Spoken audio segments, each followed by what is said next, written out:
ಸತೀಶ್ ಜಾರಕಿಹೊಳಿ ಅಂತ ಹೇಳಿ ಬೆಳಗಾವಿಯಲ್ಲಿ ಸಚಿವ ಯತೀಂದ್ರ ಹೇಳಿಕೆಯನ್ನ ನೀಡಿದ್ದಾರೆ.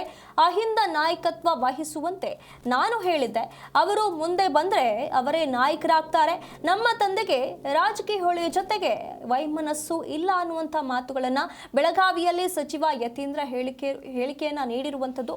ಭವಿಷ್ಯದಲ್ಲಿ ಕೂಡ ಅಹಿಂದ ಚಳುವಳಿ ಮುಂದುವರಿಯುತ್ತದೆ. ಸತೀಶ್ ಜಾರಕಿಹೊಳಿ ಅಹಿಂದ ನಾಯಕತ್ವ ವಹಿಸುವಂತೆ ನಾನು ಹಿಂದೆಯೇ ಹೇಳಿದ್ದೆ ಅನ್ನುವಂಥ ಮಾತುಗಳನ್ನಾಡಿದ್ದಾರೆ. ಹಾಗಾಗಿ ಯಾವುದೇ ನಾಯಕರು ಇರಲಿ, ಈ ವರ್ಗಗಳ ಹಿತಾಸಕ್ತಿ ಕಾಪಾಡೋದಕ್ಕೆ ಮುಂದೆ ಬಂದ್ರೆ ಅವರೇ ನಾಯಕರಾಗ್ತಾರೆ ಅನ್ನುವಂಥ ಮಾತುಗಳನ್ನಾಡಿರುವಂಥದ್ದು. ನಮ್ಮ ತಂದೆಯವರು ಮತ್ತೆ ಸತೀಶ್ ಜಾರಕಿಹೊಳಿ ಅವರ ನಡುವೆ ಯಾವುದೇ ವೈಮನಸ್ಸು ಇಲ್ಲ. ಸೋಷಿಯಲ್ ಮೀಡಿಯಾದಲ್ಲಿ ಸುಮ್ಮನೆ ಊಹಾಪೋಹಗಳನ್ನ ಹರಿದಾಡ್ಲಾಗ್ತಾ ಇದೆ, ಹರಿಬಿಡ್ಲಾಗ್ತಾ ಇದೆ ಅನ್ನುವಂಥ ಮಾತುಗಳನ್ನಾಡಿದ್ದಾರೆ. ವೈಮನಸ್ಸು ಇದೆ ಅಂತ ಹೇಳಿ ಸತೀಶ್ ಹೇಳಿಕೆ ವಿಚಾರವಾಗಿ ಸತೀಶ್ ಜಾರಕಿಹೊಳಿ ಅವರನ್ನ ಇದರ ಬಗ್ಗೆ ಕೇಳಬೇಕು, ನೀವೇ ಕೇಳಬೇಕು ಅಂತ ಹೇಳಿ ಯತೀಂದ್ರ ಅವರು ಹೇಳಿರುವಂಥದ್ದು. ಇಲ್ಲಿ ಕೆಲವೊಂದಿಷ್ಟು ಪ್ರಶ್ನೆಗಳನ್ನ ಯತೀಂದ್ರ ಅವರ ಮುಂದೆ ಇಟ್ಟಾಗ ಅದಕ್ಕೆ ಈ ರೀತಿಯಾಗಿ ಪ್ರತಿಕ್ರಿಯೆಯನ್ನ ನೀಡಿರುವಂಥದ್ದು.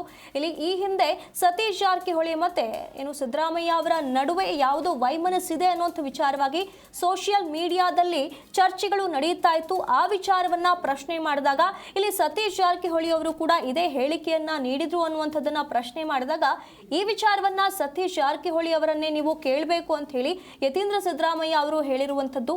ಹಾಗೆ ಸಂಪುಟ ವಿಸ್ತರಣೆ ಮಾಡುವುದಕ್ಕೆ ಎಲ್ಲಾ ಸಮುದಾಯದ ಪ್ರಾತಿನಿಧ್ಯ ಇರುತ್ತದೆ. ಹೊಸಬರು, ಹಳೆಯವರು ಹಾಗೆ ಎಲ್ಲರನ್ನ ಯೋಚನೆ ಮಾಡಿ ಇಲ್ಲಿ ಹೈಕಮಾಂಡ್ ಈ ಒಂದು ನಿರ್ಧಾರವನ್ನ ತೆಗೆದುಕೊಳ್ಳುತ್ತೆ ಅಂತ ಹೇಳಿ ಹಲವು ವಿಚಾರಗಳ ಬಗ್ಗೆ ಯತೀಂದ್ರ ಅವರು ಹೇಳಿರುವಂಥದ್ದು. ಇಲ್ಲಿ ಸಂಪುಟ ವಿಸ್ತರಣೆ ವಿಚಾರವಾಗಿ ಕೂಡ ಯಾವ ಆಧಾರದ ಮೇಲೆ ಈ ಒಂದು ಸಂಪುಟ ವಿಸ್ತರಣೆ ಆಗಬೇಕು, ಸಮುದಾಯದ ಆಧಾರದ ಮೇಲೆ ಅನ್ನುವಂಥ ಪ್ರಶ್ನೆಗಳು ಕೂಡ ಇರುವಂಥದ್ದು. ಈ ವಿಷಯಕ್ಕೆ ಸಂಬಂಧಪಟ್ಟಂತೆ ಎಲ್ಲಾ ಸಮುದಾಯಕ್ಕೂ ಕೂಡ ಪ್ರಾತಿನಿಧ್ಯವನ್ನ ನೀಡಬೇಕು, ಎಲ್ಲಾ ಸಮುದಾಯಕ್ಕೂ ಪ್ರಾತಿನಿಧ್ಯ ಇದ್ದೇ ಇರುತ್ತೆ. ಇದಷ್ಟೇ ಅಲ್ಲದೆ ಇಲ್ಲಿ ಹೊಸಬರು ಮತ್ತು ಹಳೆಯವರು ಏನಿದ್ದಾರೆ ಅವರ ವಿಚಾರವಾಗಿ ಯಾವ ರೇಷಿಯೋದಲ್ಲಿ ಈ ಒಂದು ಸಂಪುಟ ಪಟ್ಟಿ ಫೈನಲ್ ಆಗತ್ತೆ ಅನ್ನುವಂಥ ಕುತೂಹಲಗಳು ಕೂಡ ಇರುವಂಥದ್ದು.